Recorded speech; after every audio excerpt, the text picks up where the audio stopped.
Today I want to introduce you to the module, The Importance of Trust and How to Become a Trusted Advisor.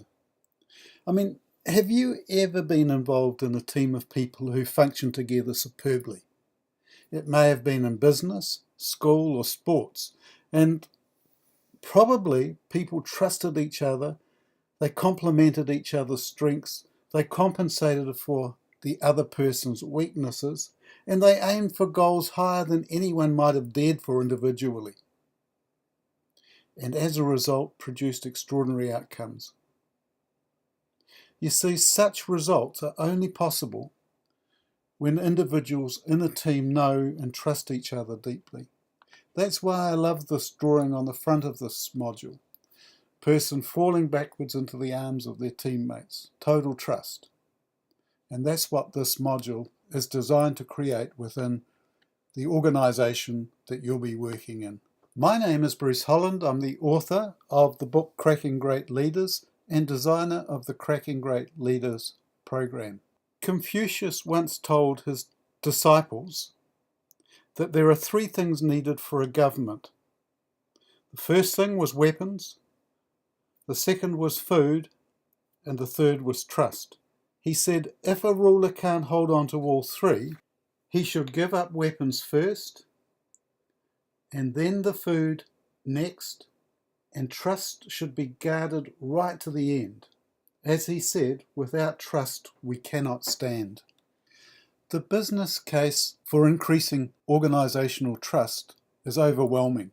With trust, things speed up right throughout the organisation because people don't have to second guess each other. They don't have to wonder what the person really wants or whether they're trying to get even or get equal or somehow or other politically destroy them. With trust, communication improves also because people don't have to double guess each other and don't have to wonder whether promises that are made will be met. They can trust people to do what they say. With trust, there's much more openness, more inclusiveness. People aren't trying to exclude people and keep things to themselves, and therefore far better teamwork. And trust reduces fear, ego, status and separation.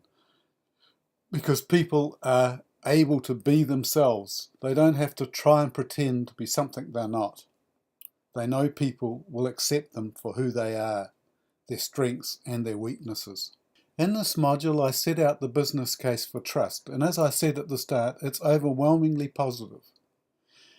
I provide the tools that an organisation can use to increase trust.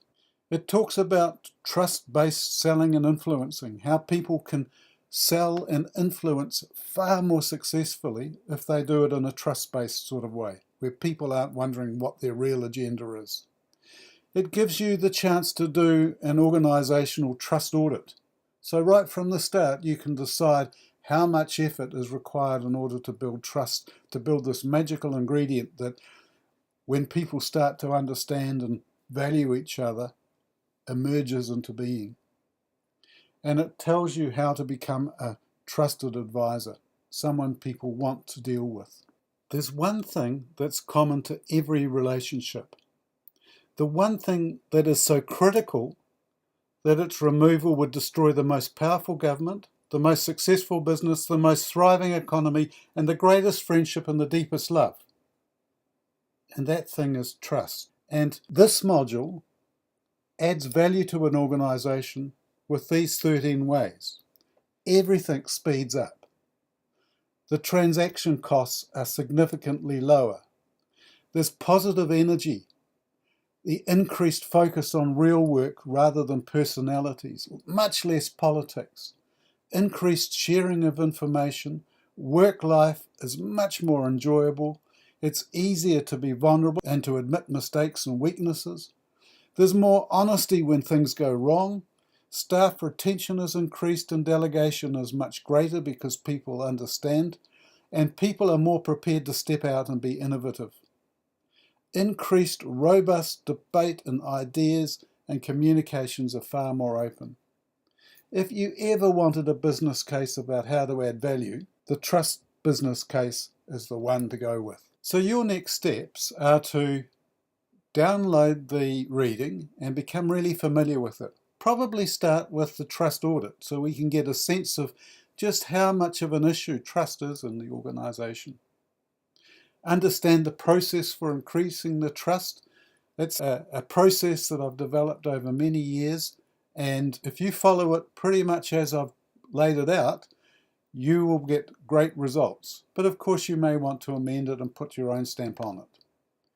Then deliver the module and collect your revenue. My whole aim is to get your revenue flowing much more quickly than you would if you had to develop this program by yourself. My call to action is for you to buy this module. The module will explain everything you need to run a really successful workshop. It has all the readings, the exercises, and the process, and it's a process that works. I hope you have as much success with this module as I do, because increasing trust may be the most important thing. As Confucius said, without trust we cannot stand. With trust, almost anything is possible. Good luck.